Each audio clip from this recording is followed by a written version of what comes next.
We often turn our eyes to what's happening in the national conversations and are deeply invested in the narratives that are coming from our federal government about issues of race, inclusion, and citizenry. But what you and I know well is that the policies, the culture, and the bureaucracies of local and state governments are where the abstract becomes concrete. And those visions become realities at rates that are exponentially faster than anything that can be produced from a national system of bureaucracy.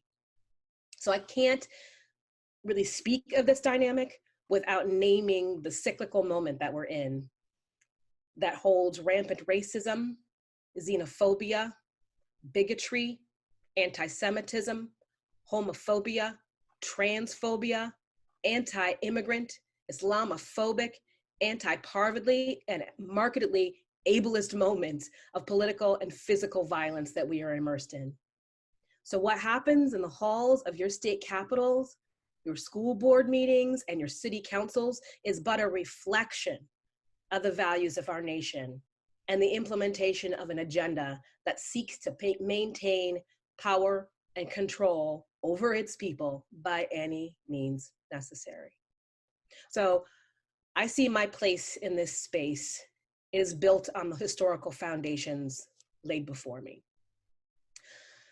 In June 1964, the members of Mount Zion United Methodist Church in Philadelphia, Mississippi, made the crucial decision that they would become the site of a freedom school.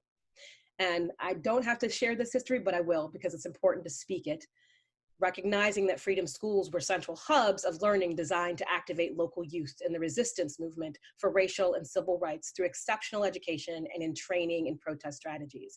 And they were an integral part of the Freedom Summer activities that promoted mass voter registration and the Freedom Riders nonviolent protests that we all are familiar with. So we knew that there was widespread violent responses to this resistance in the United States. There is always that scientific property of there's always an equal and opposite reaction, right? And so church bombings, acts of terrorism, mass lynchings, grotesque police brutality, they were everyday occurrences. And yet in the depths of the rural South, a community decided to risk it all to do what their faith compelled them to do. So they made the deliberate choice to engage in direct action and fight for the very soul of this nation.